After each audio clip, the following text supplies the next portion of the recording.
in thinking about settler colonialism as a framework of society, it automatically corrects this narrative of settler colonialism being an event that happened in the past that was horrible and that a few explorers who came over on ships and hats did. That's not what it is. That did happen, of course, but that's not the totality of settler colonialism. Today, and in the past 500 years, it's an ongoing process that shapes just about every domain in U.S. society, from education to media to law, health, medicine, environment, what have you.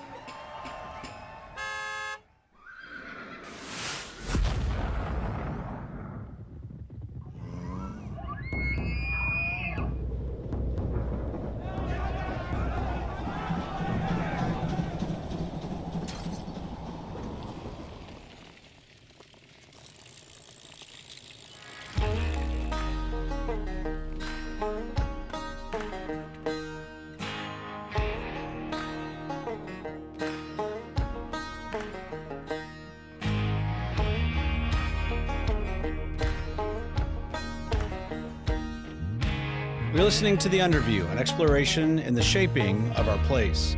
My name is Mike Rush, and this is the story of Northwest Arkansas.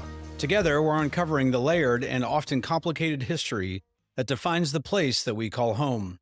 It's a story of its people, the land, and our collective identity. This is not just about remembering, it's about reckoning with the complexities, confronting the uncomfortable truths, and finding the values that guide us towards a more just and compassionate world. In this story of Northwest Arkansas, it's time to turn the mirror towards ourselves. To continue this series without confronting how European immigrants established and expanded their presence here, often at the expense of everything that came before, would be impossible. The United States did not come to be by chance. It was built upon an ideology, a framework that shaped not only our state, but our entire nation. A framework that continues to define the structures, institutions, and policies that we navigate today. It reminds me of a story about two young fish who were swimming along when they encountered an older fish. And the older fish said, "Hey guys, how's the water today?" And the younger fish looked at each other and asked, "What is water?" And much like these younger fish, we often fail to recognize the systems and ideologies that shape our environment, the ones that are influencing us so deeply they become invisible to our everyday awareness.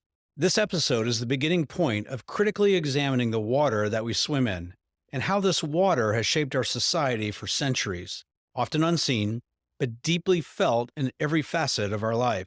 If we truly want to understand our place in the present, we must step back and see how this land and this history is woven into the larger story of a nation. Today, I have the honor of speaking with Melissa Horner.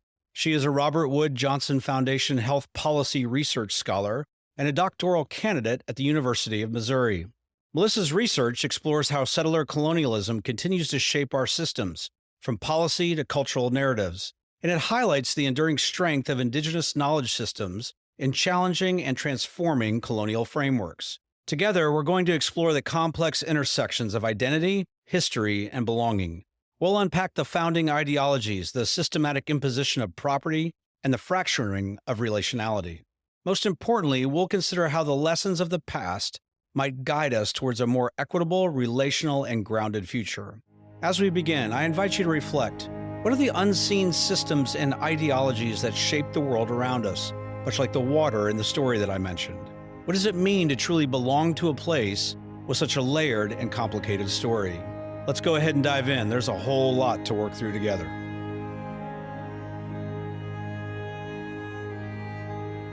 Well, I have the incredible privilege to be able to sit and talk with Melissa Horner about really the formation of this place, of this land that goes well beyond maybe what most people's definition of history looks like. And so, Melissa, thanks for sharing this time with me. Thanks for being able to connect with you. And I know you're in Alaska today, which is amazing. But yeah, Melissa, welcome to this conversation. Thank you so much, Mike. I really appreciate the invitation. And yeah, I am really excited to talk about just all of the things that we're going to get into today related to land and colonialism and Native nations. It's always a conversation I'm really excited to have. And so I really appreciate being here with you today. Oh, thank you. We're humbled that you would accept the invitation. So thank you so much. I'd love to start with your background and your story of who you are and where you find yourself in this world. Yeah, such a big question, as it is for all of us probably. I'm going to start, I'm going to introduce myself. I'll just be really explicit about this. I'll introduce myself in the Métis language, which is one of my family's Indigenous languages. So I'm just going to go ahead and do that, and then Please. I'll share a little bit about why I want to start like that.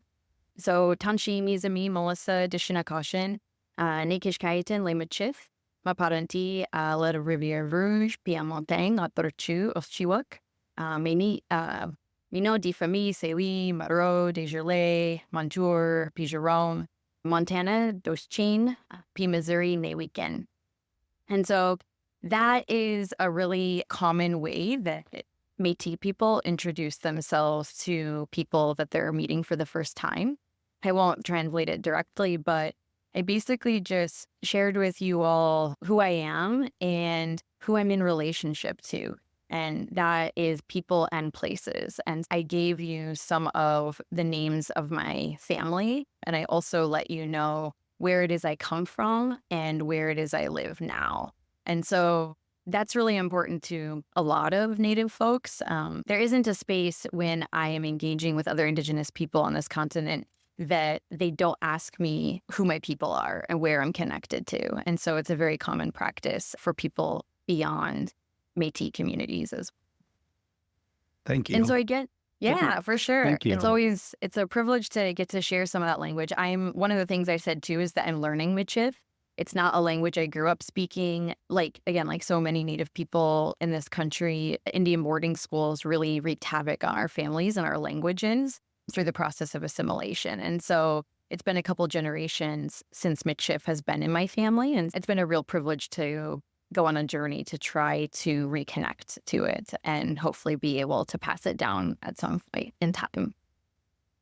And so maybe I'll just give a little bit more details here. So I am a citizen of the Manitoba Métis Federation, which is a Native nation in Canada. And I also belong to the Turtle Mountain Band of Chippewa, which is a Native nation in northern North Dakota. And the distance between those two nations isn't very far. It takes 2 or 3 hours to drive that distance. And my family has always been hanging around that 49th parallel, that boundary between the U.S. and Canada, really just around North Dakota and Montana. And I grew up in Southwest Montana, and a lot of Métis and Turtle Mountain folks ended up in Montana due to colonial pressures, more natural pathways of migration, those kinds of things.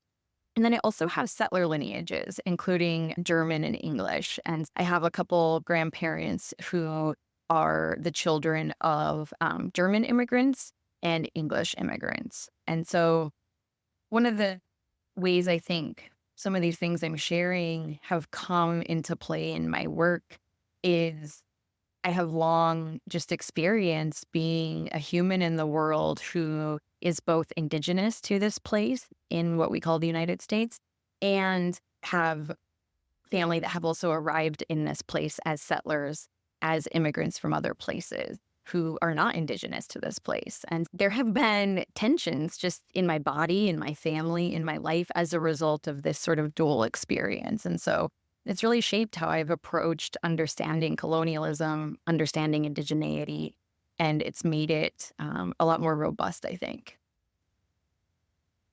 I'm just going to ask you to keep going because I feel like, number one, there's probably 100 questions just within what you've said. Because it's not obviously the way most people from European descent think about their place or their identity, or it's not the duality, as you expressed, that they have to wrestle with in many ways. And so I think that's the purpose of this conversation, is try to understand that. So yeah, thank you for, number one, sharing that.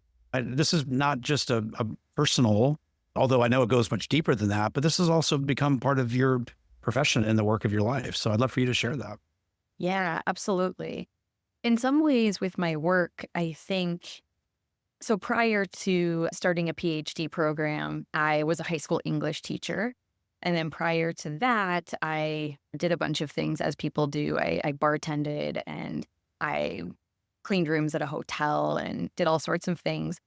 But I think all along that journey, in some ways, I have always been trying to figure out what happened here. And just meaning I experientially learned about settler colonialism from a very young age. Even though I never heard that term or heard anybody use it, I could see and feel the ongoing impacts of it in my family. And I also saw a lot of different examples of what it looked like and meant to be a Native person.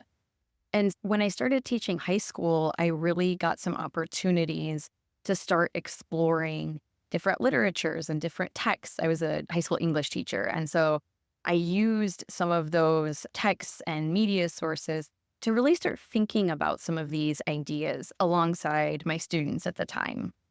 And then when I left teaching high school and started pursuing a PhD, I just kept learning as much as I could about, again, about the sort of what I call like the what happened here. There was a lot of things that were unclear. There was a lot of things that felt confusing.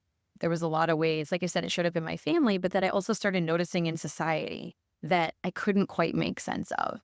And so one of the things as a sociologist, which is what I'm getting my PhD in, is my research looks at how ongoing settler colonialism manifests every day in the United States. And so that can look a lot of ways that I'm hoping we'll talk about, like more of the details and examples as the conversation goes.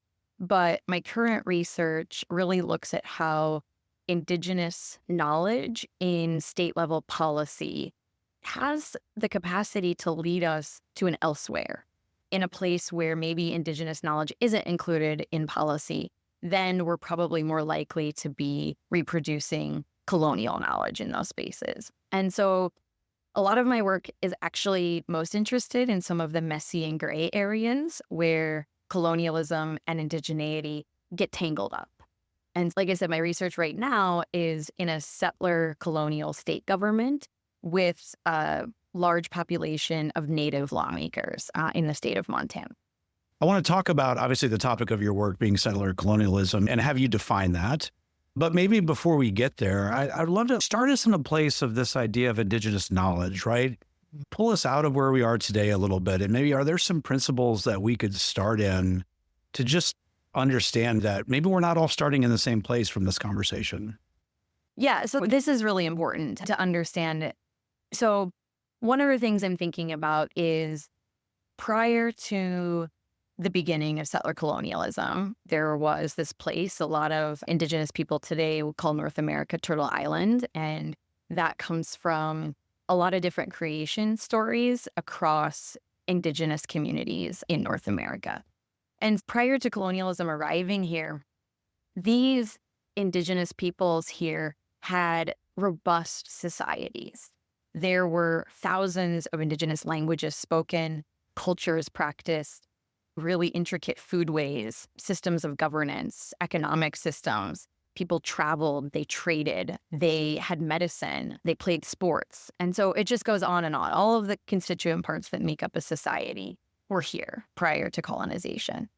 And it's hard to think about Indigenous knowledge. I use that in my work, and it's really important to nuance it too, because Indigenous knowledge isn't a monolith. It's not just like a singular thing, because any people attached to any particular place with particular values are going to have differences in their knowledge systems, the ways that they understand the world, the ways that they be and know and do in the world.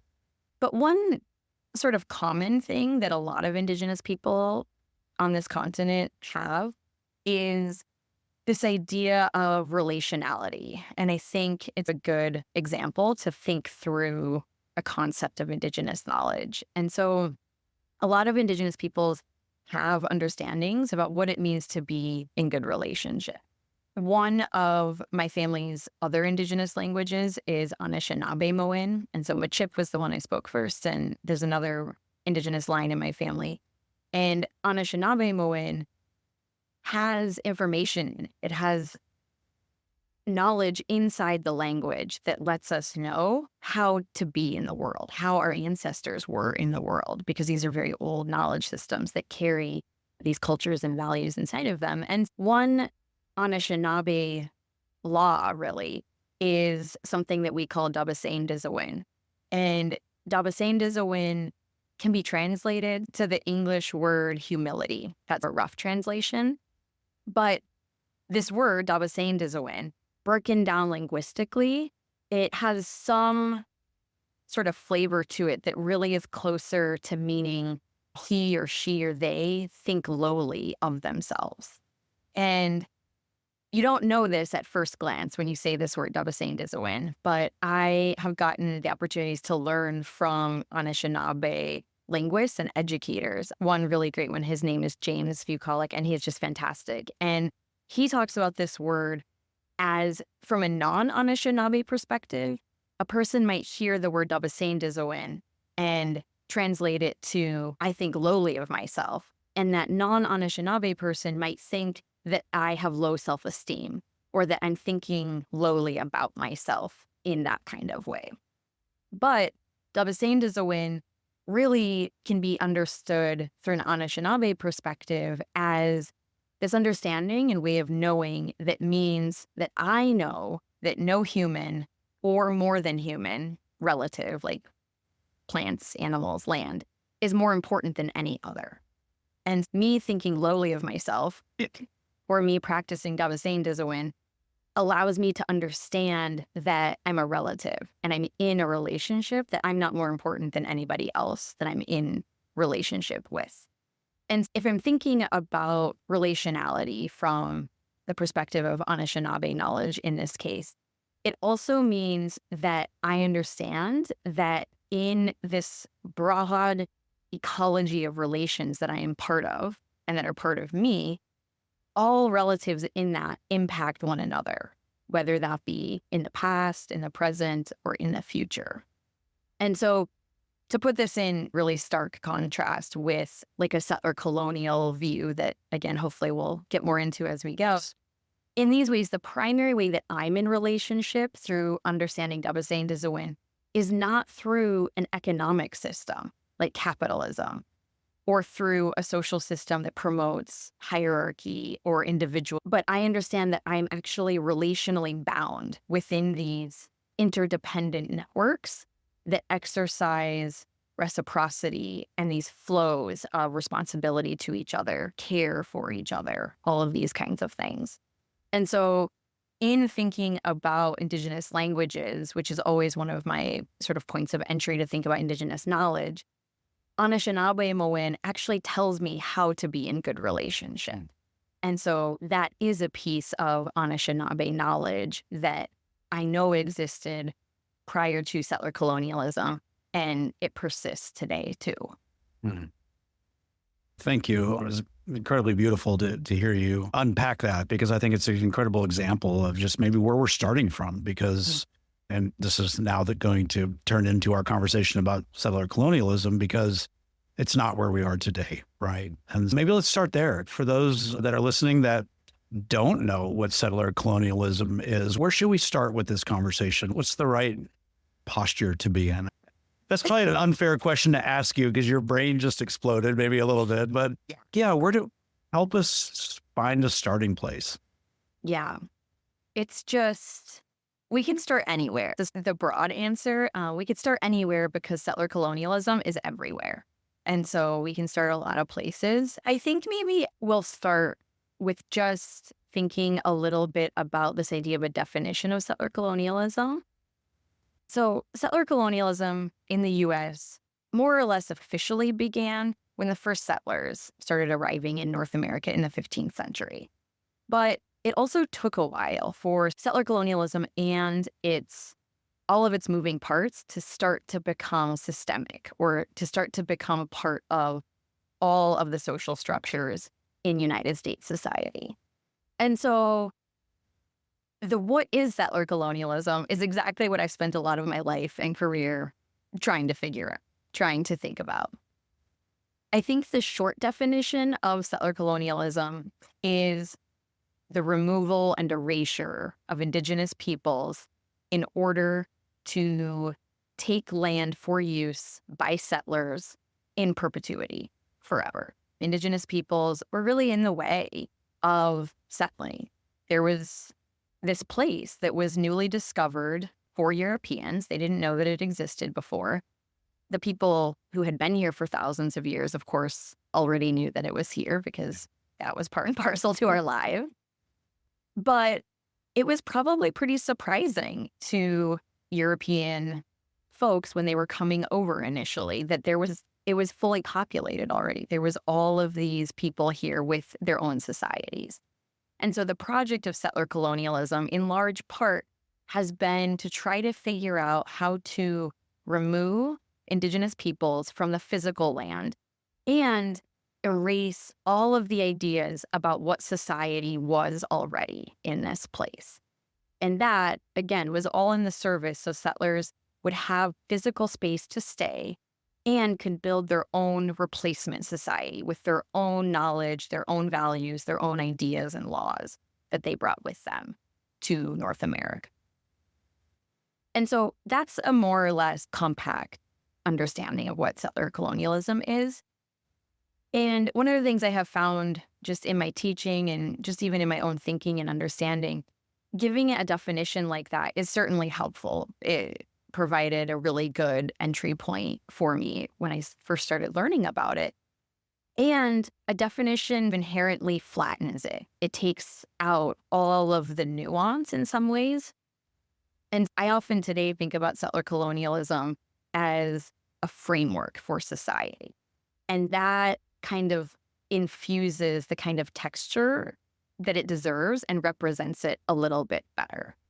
And one of the ways that it does that is in thinking about settler colonialism as a framework of society, it automatically corrects this narrative of settler colonialism being an event that happened in the past that was horrible and that a few explorers who came over on ships and hats did. That's not what it is. That did happen, of course, but that's not the totality of settler colonialism. Today, and in the past 500 years, it's an ongoing process that shapes just about every domain in U.S. society, from education to media to law, health, medicine, environment. What happened? Thank you. It's super helpful to just, gosh, it's a huge starting place. Like, is there an origin to this ideology, if I can call it that? Where did this begin? Or has this been something that has emerged over thousands and thousands of years? So settler colonialism in the U.S. is connected to what feels sometimes like infinite amount of time and other places globally. And I just want to acknowledge that it is, of course, connected to, we could follow these threads back and again, to all of these global places and peoples.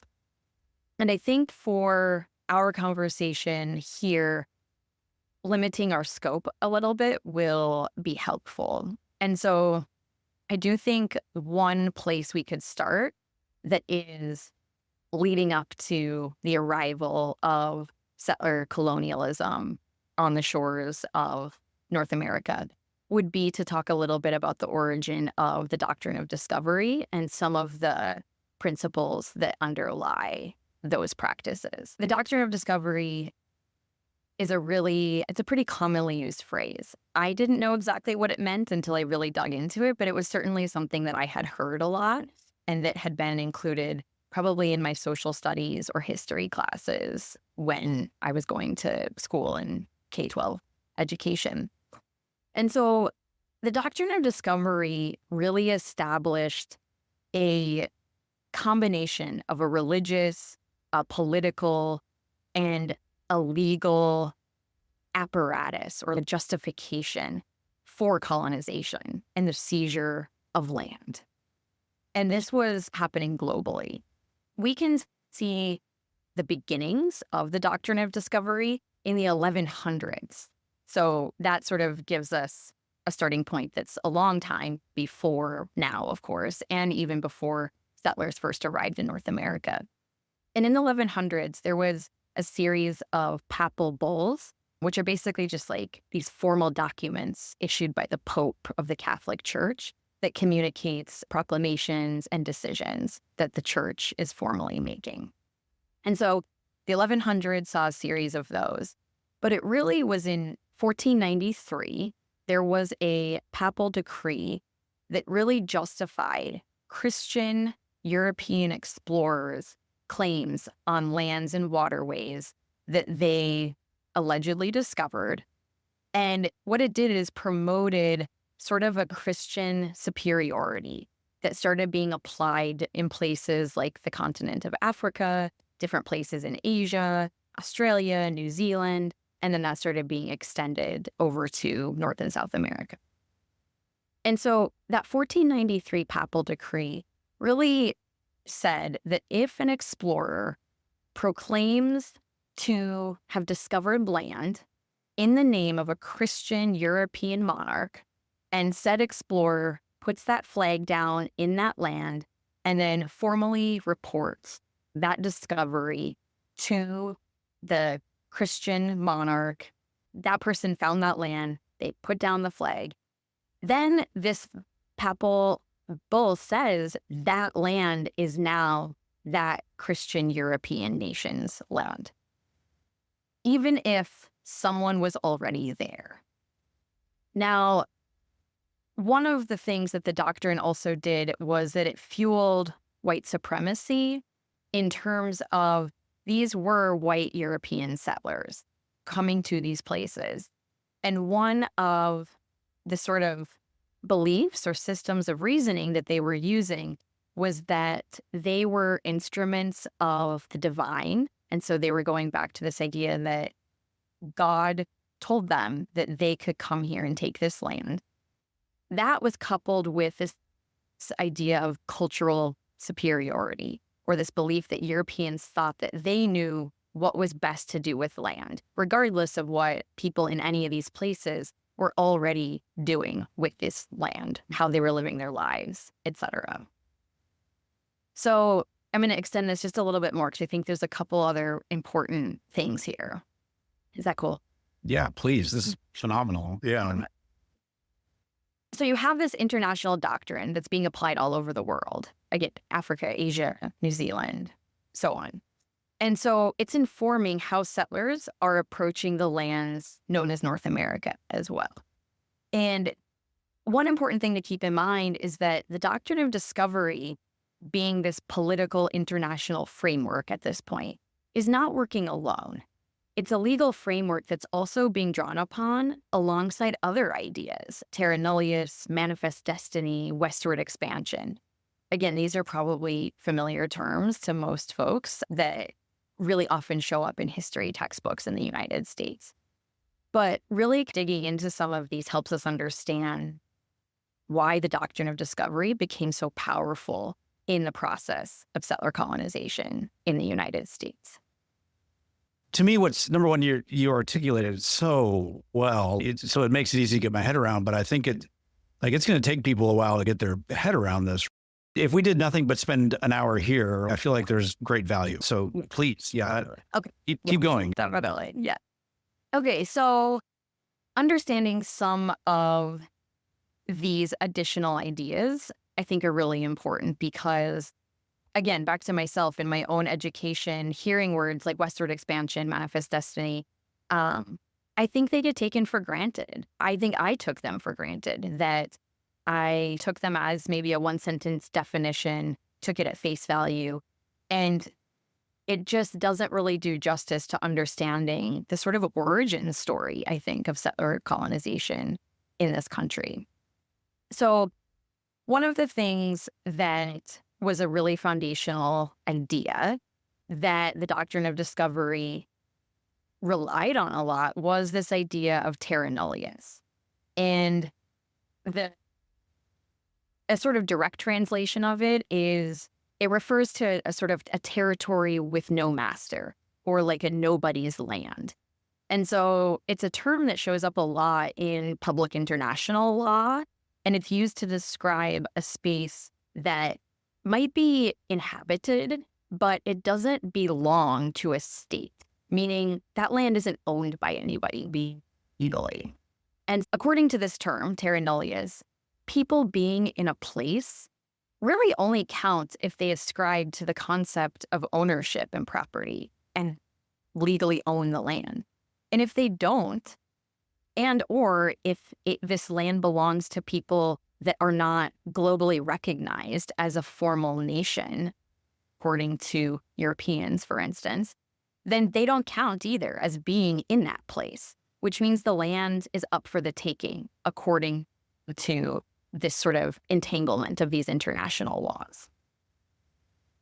So I'm going to leave us with terra nullius for a moment, and I'm going to segue us into westward expansion because these things all connect. So Can I ask one yeah. question? Yeah. And this might not be the right place, so I can come back to it. But I think the question is, you mentioned this, I think, a little bit, like this, the rooting of it in this idea of sovereignty, right? I'm curious, I don't know if this fits into the conversation right now, but like how, when we think about the strength of that argument or the posture or just the mindset of a papal bull coming down from the Pope and this idea of sovereignty of land, I'm curious your thoughts there, how you would help me understand really the power of that. Just let me make sure I understand the question. Right. So just in terms of, one of the things I don't know if I'm inferring this or if this is the actual question, are you asking about who gets to be sovereign in some ways? Oh, that's a much better question. I'm here in the Bible Belt, right? So this idea of, and you said this, God told us to go do these things, right? So this idea, like it carries with it this absolution of any wrongdoing that may come from that. And so people coming from I don't know, this is probably a question, not a statement, but I'm coming from this idea of sovereignty to come to a land that, to your point, is that there is no master as they would define it. So I get to fulfill that role of sovereignty in this place. And I don't know if I think that's my question or the root of that. Like when we think about the doctrine of discovery rooted in the church, for lack of better, at the time, the global church, this idea of sovereignty, or this idea of where does this idea of sovereignty come from, ordained by the church? But maybe the question is like, who gets to be sovereign, to your question? Yeah, I think this is a really important part of all of this. One of the things that is creating sort of a collision here is this concept of ethnocentrism, this concept where these Christian European explorers that are doing the bidding of these European monarchs, they're also bringing with them this idea that their way is not only the best way, but it's the only way. And so their sovereignty really tramples it does more than trample. It doesn't even allow for the possibility that the lands and or people that they're encountering are already sovereign innately. Nobody has to give them sovereignty. Those lands have already been sovereign even before people were there. All of these things are completely different worldviews that ensure people and places have inherent sovereignty. And so these processes that the Doctrine of Discovery folds up, for instance, really don't account for that. They really assume that their sovereignty is the only sovereignty that exists. You answered the question I didn't know how to ask, so thank you. Their way is not the best way, it's the only way. Okay, so keep going. So you had a second principle that you're going to go through. Yeah, definitely. No, that's perfect. I'm so glad that you asked that question. Really, we're continuing to loop these threads in. There's so many of them. Yeah. So, okay, so there are two more concepts that really work in tandem. Westward expansion is one, and manifest destiny is the other. And so maybe I'll start with manifest destiny because it's pretty closely related to the Doctrine of Discovery. And so manifest destiny, again, I'm sure many folks are really familiar with this idea in a lot of ways. But it's this idea that the United States was destined by God to expand its dominion and spread democracy and capitalism across the entire North American continent.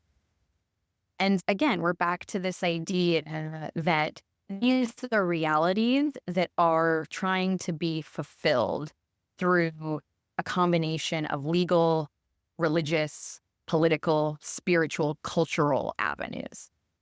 And so let me just layer in westward expansion and then we'll bring all of this together. So westward expansion, this phrase is so interesting to me because there's no actor in this phrase. Westward expansion makes it seem like there's just this inevitable push toward the west coast of North America. And the way that it's often described as if it's this passive expanding. It's just naturally creeping along with no agentive actors that benefited from it, no one being specifically targeted, and no laws and policies that made it happen. And all of that is not true. We know that particular people and institutions benefited from westward expansion. We know that specific people were targeted. And we know that a lot of laws and policies created the circumstances for this expansion to happen. I have a friend who's Blackfeet. He's a teacher in Montana. And he teaches his students, he teaches on a Blackfeet reservation. He teaches his students about westward expansion by using the term Eastern invasion. And he really turns it like that to describe what it felt like and what it was like for Blackfeet folk living in Montana to experience this idea of westward expansion. They experienced it as an Eastern encroachment. And I think that can really help us make this familiar phrase strange, which I think is really helpful when we're trying to more deeply understand some of these concepts and phrases that tend to be taken for granted. Okay, so in some ways, the Doctrine of Discovery links all of these concepts together. Terra, nullius, westward expansion, manifest destiny. Doctrine of Discovery is an umbrella that provides the sort of shade under which all of these things are growing. And so all of these concepts, the idea that land is intended to be owned by a state, the relationship between religion and land acquisition, hierarchy within colonization that indicates only certain people of a certain religion count and matter in a place.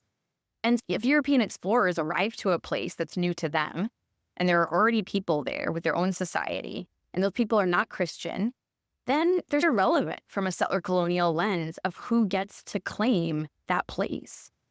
And so if even one of those phrases that we're talking about, with all the attached understandings, make our way through society then and now and become general knowledge, that's always going to shape how people think about and behave and do and know about the United States. And that's one reason it's really important to understand the sort of origins of some of these things, both how did this actually happen historically, but it also starts to give us entry points and on-ramps to understand what's still happening today in some of the ways that we're going to keep talking about. Melissa, thank you. I think the way you've described this versus how you described where this place started is incredibly very different ideas. These are very different positions. What happens now as far as when these two cultures come together? What happens?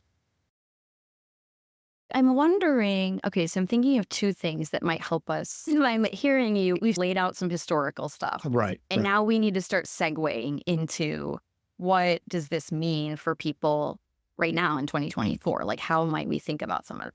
And I want to slow roll that if we can, because I think the way you've articulated this is like, it's not this, it's coming from all these different places. And we've got these political systems and we've got these religious systems and legal systems that now start to form. But it took hundreds and hundreds of years for this to happen. So I think my question is, as we have these ideas, these settler colonialism ideas arrive to this, to what is now North America, what's the first step? Where's the first maybe indication that what the course is going to look like from here? Okay, yes. Let me ask you one, I feel like this is a really good question that I think I definitely want to answer, but let me ask you just one in return to see how all of this can work together.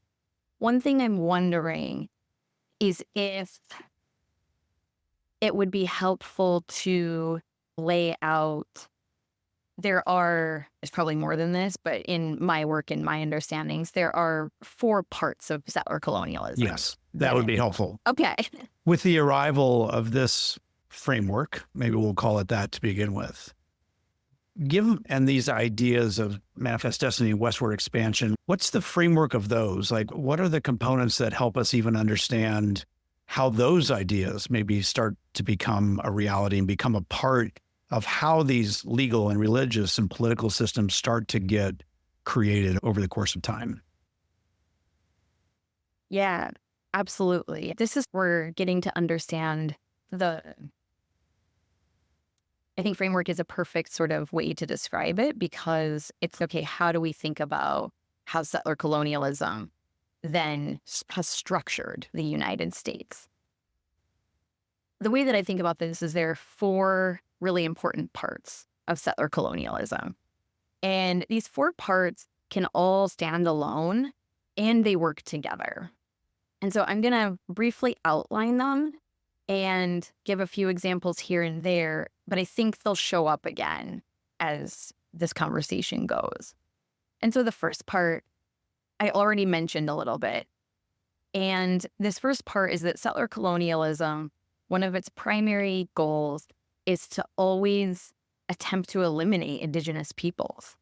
Historically, this used to look like the U.S. Army massacring Native communities, or the Indian removal, like when the Trail of Tears happened. Literally, these things are physically removing Indigenous peoples from land, whether it's through massacres or geographically forcibly relocating folks.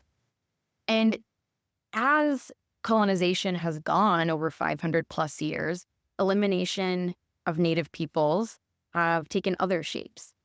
And for example, there's this idea of socially erasing Indigenous peoples. And that can show up as non-Indigenous people wearing costumes or mascots that impersonate Native peoples. It makes it seem like Native peoples don't exist anymore in real life. So that is a current example of this attempted elimination of Native peoples.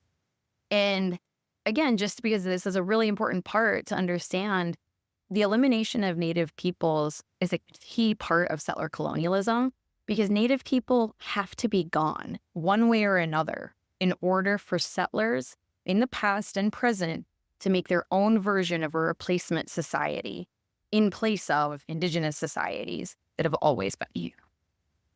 In some ways, this first part is sort of the end-all be-all. Like, settler colonialism can't happen unless this is an active project for it. It's connected really closely to the second part, though. The second part is this idea that settler colonialism imposes ideas of property in U.S. society. One of the ways this happens is that settler colonial laws cement together land and ownership in a way that makes it seem unquestionable. It's thinking about all the ways, even linguistically in our society, we just interchange land and property all the time. Oh, I'm going to go out to my property today. Or, oh, I'm going to plant this tree on this land. Most of us know what we mean, but the idea that land is property has gotten so embedded because of settler colonial ideas first, and then laws, culture that came over, that now it just seems like this very typical, natural thing for most people in the United States to think about. One important thing just to note about this second part of settler colonialism is in the U.S., settler colonialism has also transformed a lot of other things and beings into property too. And so some, again, just day-to-day examples are, in the U.S., we regularly buy flowers.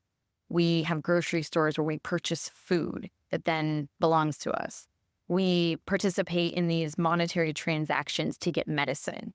We legally own dogs, cats, cows, horses. We have a patent system that says these ideas are legally mine.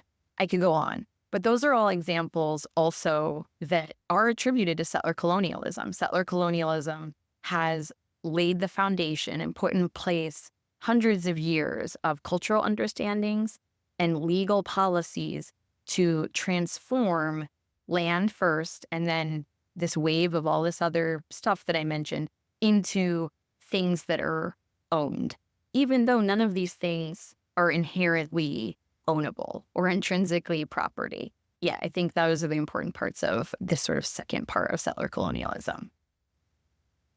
The next part, again, these are all very closely related. And so that's why they're a framework. These are not siloed, isolated parts. This third one is how settler colonialism has produced anti-relationality, just meaning that settler colonialism has really created circumstances to erase and damage certain kinds of relationships between people, land, ideas, plants, animals. And it's necessary for settler colonialism to try to eliminate Native peoples and their knowledges, because within that knowledge and those people, there are ideas about relationality, about what it means to be in relationship with a place, about what it means to be in relationship with an animal or a plant medicine. And this first part of eliminating Native peoples ties in really intimately to this third part of being anti-relational. And so if we think about it as settler colonialism has put in place a lot of social behaviors, a lot of cultural norms that really indicate to us that the deep and wide and reciprocal relationships between all of these things don't really exist, then it creates a really perfect sort of slot for other kinds of relationships to exist, which are primarily rooted in property and ownership in the United States. And so we can see a through line between these three parts so far that really work together to prioritize certain ways of being in the world and understanding how we're related to other things and beings in the world that, again, have supplanted the ways that relationships were happening prior to the onset of settler colonization. The last part that I'll just layer in here, this one's everywhere, so it's a little hard to capture with words. But for this last part, there's a sort of pervasive mainstream assumption that there are limited options for how to be in our lives. This limiting makes it seem natural that there's only particular settler colonial approved ways of being in relationships or of getting an education or of governing or attending to health or generating and sharing knowledge. And this one is better with examples. I'd have to see if I have some here to give. It sounds like our modern political system first and foremost, obviously. Yes, exactly. That's exactly right. It's so easy to get caught up in the Republicans, the Democrats, this two-party system, the way that democracy looks to us. And there's a lot of other ways that governance happens and has always happened. And so I think that's a really good example of that's a certain way that a settler colonial government is being run. And there are many other governments that predate it and that are coexisting globally with different options. And the first three parts, the elimination of Native people, the imposing of property, and then this producing of anti-relationality, all really work to create this fourth part, which is essentially limits people in how they understand the world, how we can be in the world in relationship to each other. Goodness gracious. I've been through, my brain is like full at this point. You're telling me, Mike. I'm like, I know. I'm just like, we're going to have a 10-minute break for all of you to process that. I feel like part of how profound I think some of these ideas are, and maybe not just profound, maybe this is not part of our education systems. This is not part of the conversations that people have. I think it's this idea that it's always been this way, right? Is the weight or the gravitational pull, maybe to use that term, that it feels like there is no other way to be in this world. And so I think why I love listening to everything you have to say is because this pervasiveness of settler colonialism in our world isn't just this idea of taking over land, but in removing people, it goes into how we think about who we are as people in a way that we're not even aware of in so many ways, I think is what I'm drawing and hearing from you say. Maybe, I don't know if we need to go back. We can before we draw into what does this mean for us today. But historically, when we think about how this country, the United States, has come to be over a couple hundred years, are there significant movements or significant examples from a historical perspective that can maybe help us understand maybe the incrementality? Because if it happened, it feels like if it happened over hundreds of years in these small incremental places, it's a lot easier to absorb than if someone came in and said, hey, this is the way it's going to be from now until forever. And so if that makes sense what I'm asking, but maybe the history of how this works itself out into our country. You mentioned Indian Removal Act, the Trail of Tears, which is 5 miles from where I live.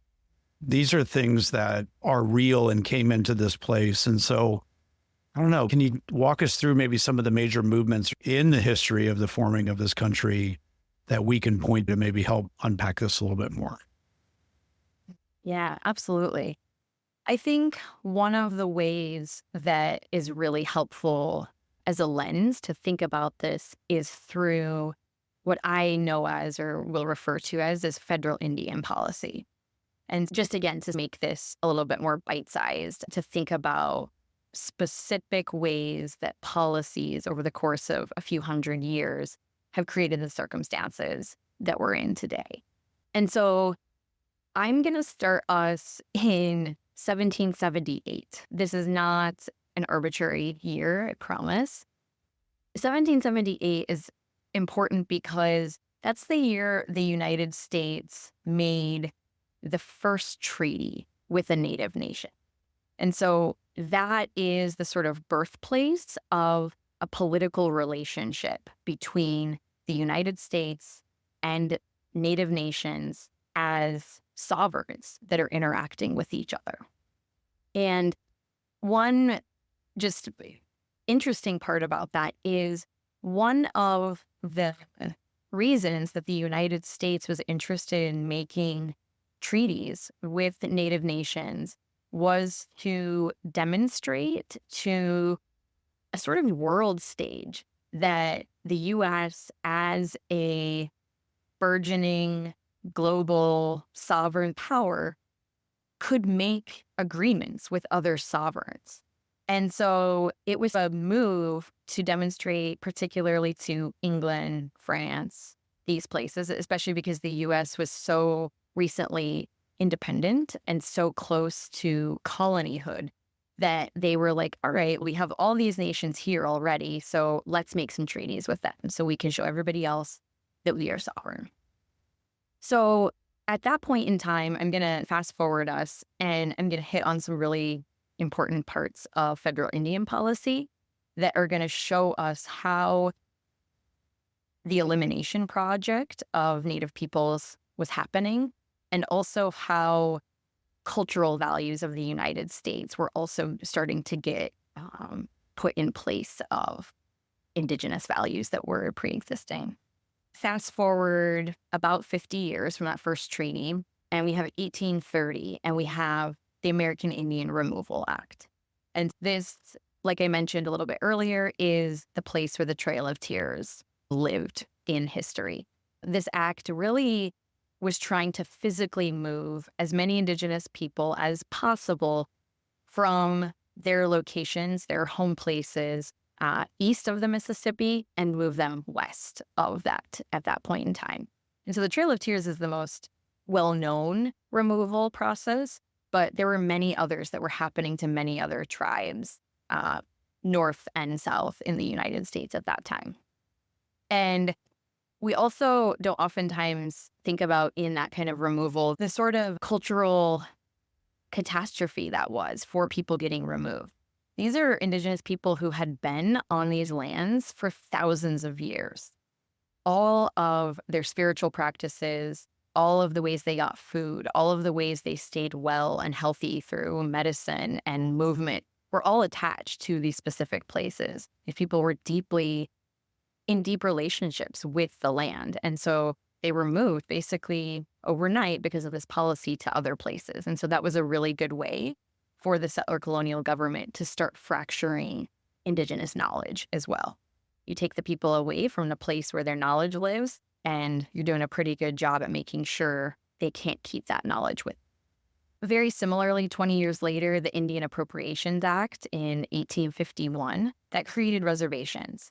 And so this was another sort of move that, again, the U.S. government realized that they were still running out of land for settlers. And so they were trying to figure out ways to move Native peoples into smaller portions of their territories and making available more land for settlers to have and to be on. The one interesting part about the creation of reservations, too, is that it started the process of making land that Indigenous people had collectively belonged to. The reservation process started making it be put in parcels and making it seem like people owned land rather than people belonging to a land or to a place. And so that, again, was an important part of removal and the property making process. In 1871, that was the last treaty that the United States made with a Native nation. In total, the U.S. made about 370 treaties over about 90 years.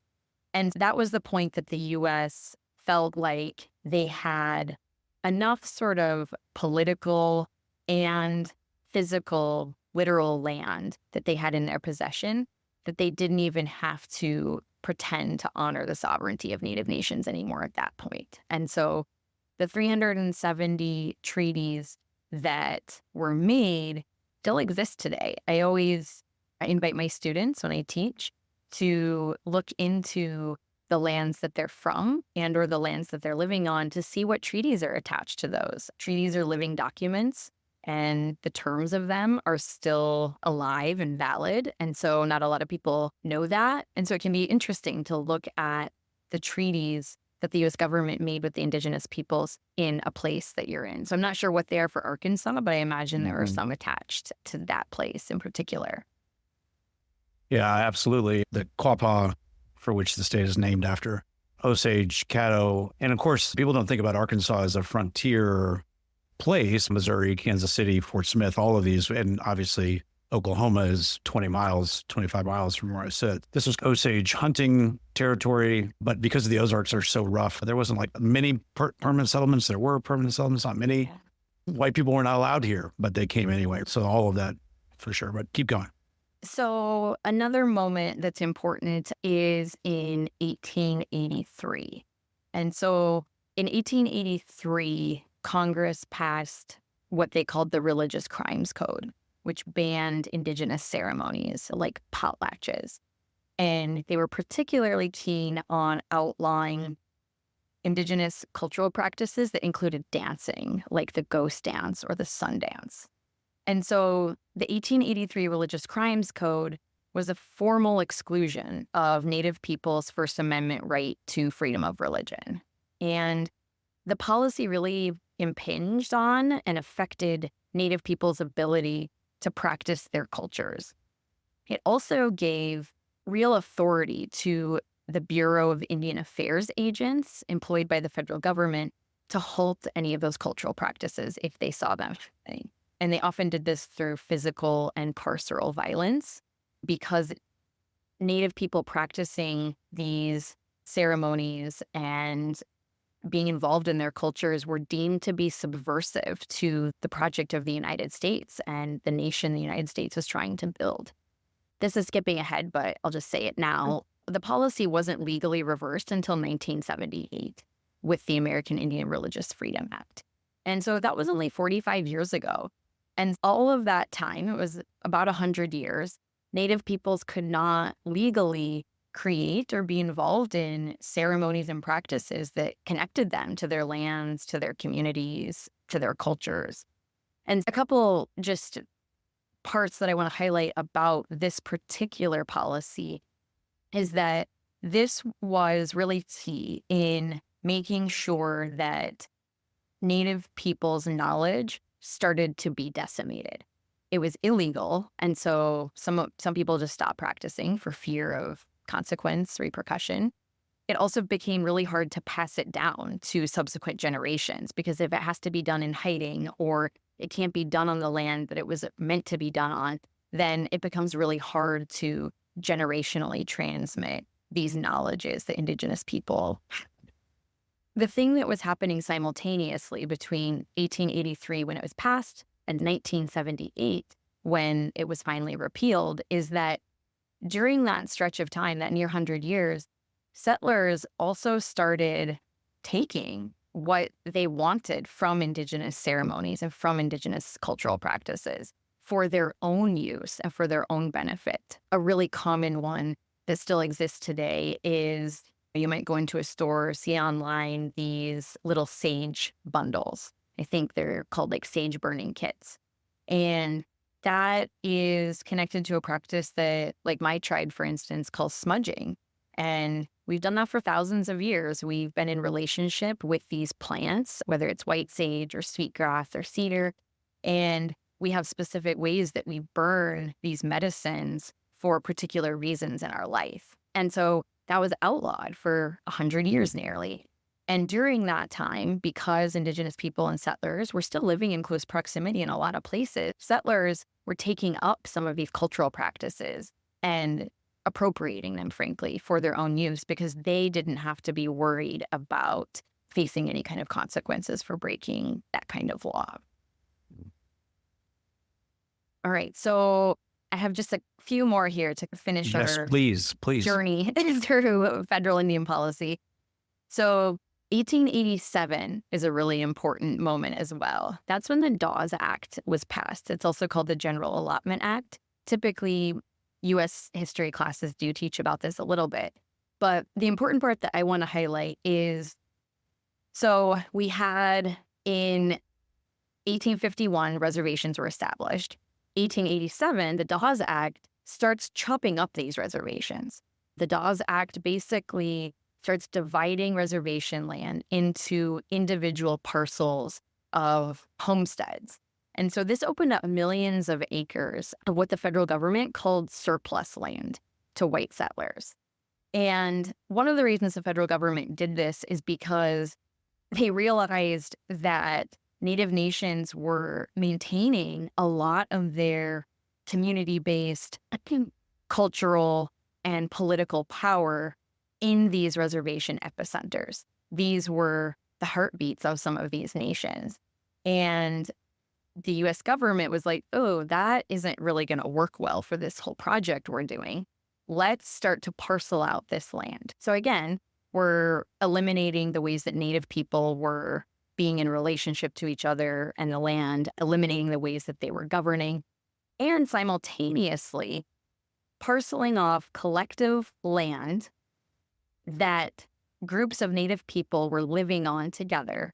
And the Dawes Act was making them into individual pieces that could be owned by individual settlers. And so it was designed to dismantle Indigenous communal living and governing, while also, of course, making available more land to settlers should they want to settle those spaces. So that's in 1887. We also have simultaneously happening between 1880 and 1960, we have the Indian boarding school era. And so that is the period of time where hundreds of Indian boarding schools were built all over the United States by many different religious institutions, but this was primarily a project affiliated most closely with the Catholic Church. And thousands of Indigenous children were sent to these schools. This is not something that's taught about in current schooling very often, though I have seen it increase in recent years a little bit. And the project of these schools, in short, was to assimilate Native children. To, again, if none of these previous sort of measures worked, the federal government was really hoping at this point to catch young Indigenous kids when they were young bring them to these schools and teach them European religious and cultural values. Native kids in these schools were punished really severely, and sometimes the punishment was death if they spoke their language or if they wore or tried to wear familiar clothing associated with their tribal community, and any number of things.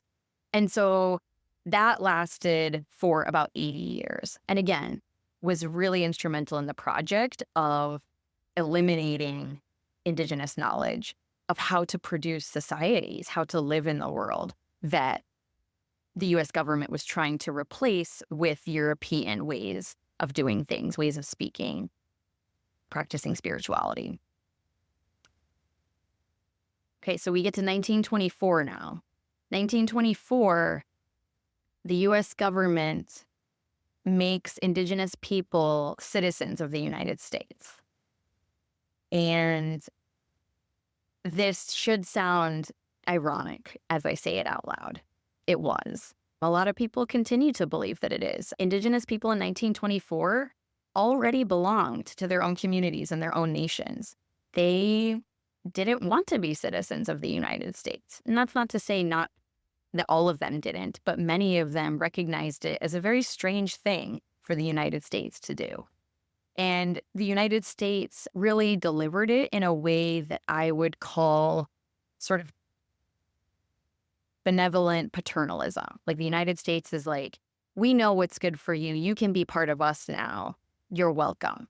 And the reality is, again, it should feel overwhelming, this timeline that I've gone through so far. Native people did not want to be a part of that nation. They did not want to be citizens of the nation at that point in time.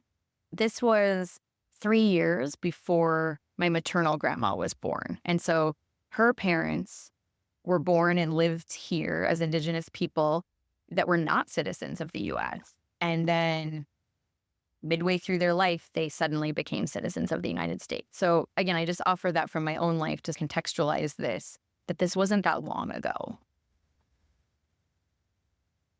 1952 to 1972. We have another chunk of time that's important. Over that 20-year period of time, we have the Urban Indian Voluntary Relocation Program. And so this was a program that was created by Dylan Meyer. He is also the architect of Japanese internment camps. And so the United States found the same person who constructed those camps to construct this program. And the point of this program was to incentivize Native people to leave reservation lands and move into urban centers. What the U.S. government did was print a bunch of flyers and send them to reservations and basically say to Native people in those communities, we will buy you a bus ticket to St. Louis or Minneapolis or Seattle or Denver. We'll buy you this bus ticket and we'll give you $50 to start your new life there. And it's going to be great. You're going to be employed and it's really going to be wonderful. And so again, this was another way to A, assimilate Native peoples into mainstream society, and B, to break up the political cultural power on reservations, where Native people still had a stronghold of Indigenous knowledge, of tribal sovereignty, and the U.S. government was threatened by that. And so they came up with this plan between 1952 and 1972 to relocate Native peoples. So I could keep going, but I'm going to just end with, from that point, from about the 1960s through current, there have been just a slew of really good policies that have tried to give back some of these rights. I mentioned the American Indian Religious Freedom Act. There's also the Indian Child Welfare Act. The American Indian movement was active in the 1960s. The American Indian movement were inspired by the Black Panther movement.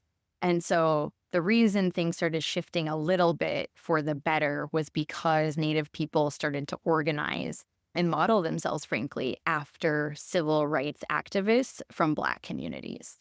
and started to try to figure out how to counter some of this damage that had been done in the couple hundred years leading up to it.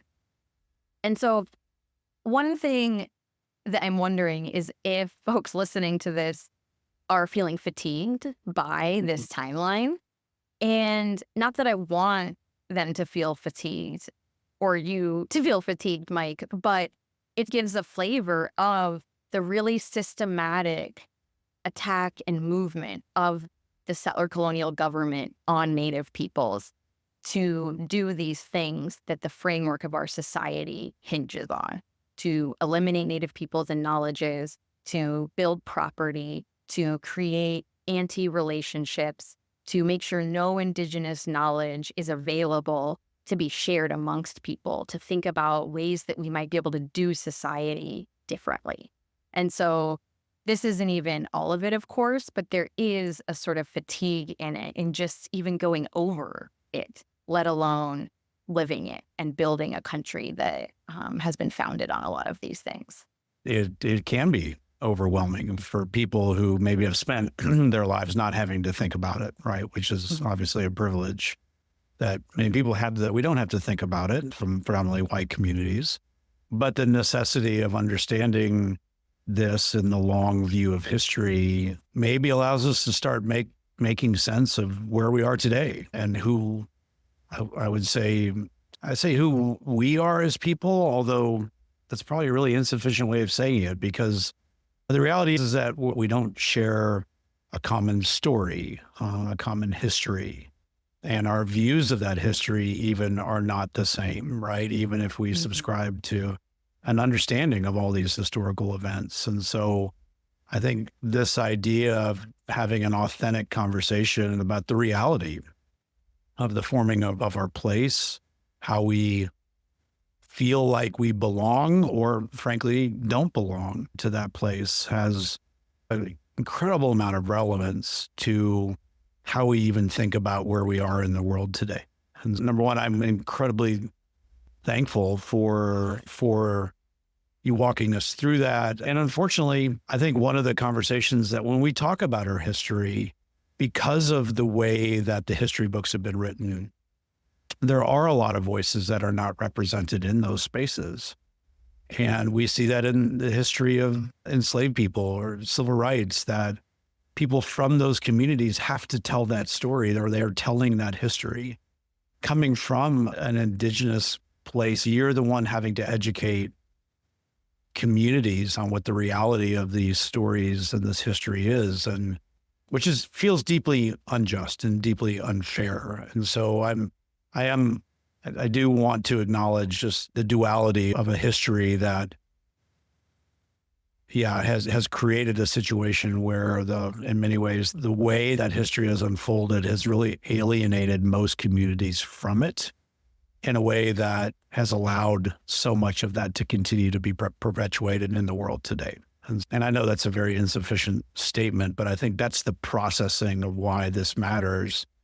And the hope as we start to think about these events and how that works itself out around the country, how that works itself out in Northwest Arkansas, is an absolute part of the conversations we are going to have if we want to have an authentic conversation. And if there is a way to move forward, how do we do that if we don't have that common understanding of history and that the reality of those stories, and that our inability to share the same story in many ways. And anyway, I'm just verbally processing to you, which is, I'll see how that works. I may have to cut that out before I get into it. But I think that's from a mindset perspective, like full stop, right? Like I think this is an insufficient conversation to really unpack the realities and the sizes and the impact of what has happened. And so I want to acknowledge that, and we may have to come back to you and continue to work through this.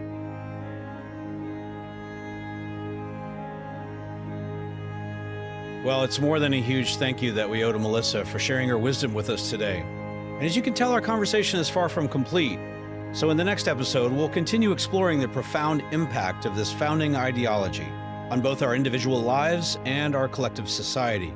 My hope is that when you walk away from this episode, you can do so with a deeper understanding that settler colonialism is not merely a historical event, but an ongoing framework, one that continues to shape societal structures, relationships, and values in the United States. We're asking this question: is settler colonialism the water that we swim in? We're trying to understand, how does this framework perpetuate systemic inequalities by prioritizing property ownership, individualism, and hierarchical relationships?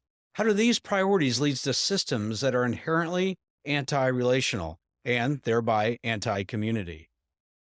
Even though the settler colonial systems and structures that are in place in this country do privilege different people differently and harm different people differently, it doesn't spare anybody.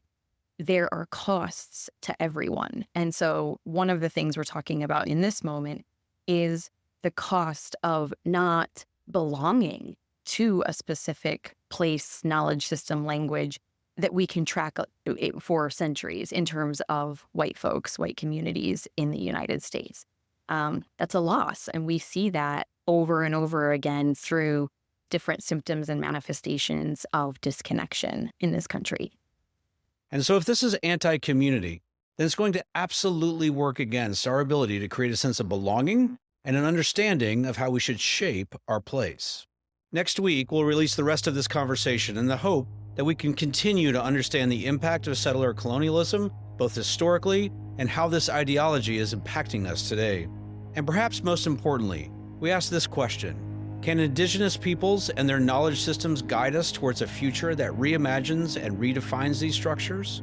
The good news is this: there are some incredible ways that we're going to talk about in the next episode that we can work towards a more just and compassionate world. So I look forward to sharing this next part of the conversation with Melissa. And until then, I just want to say thank you for following along. I want to say thank you for being a critical part in the shaping of our place.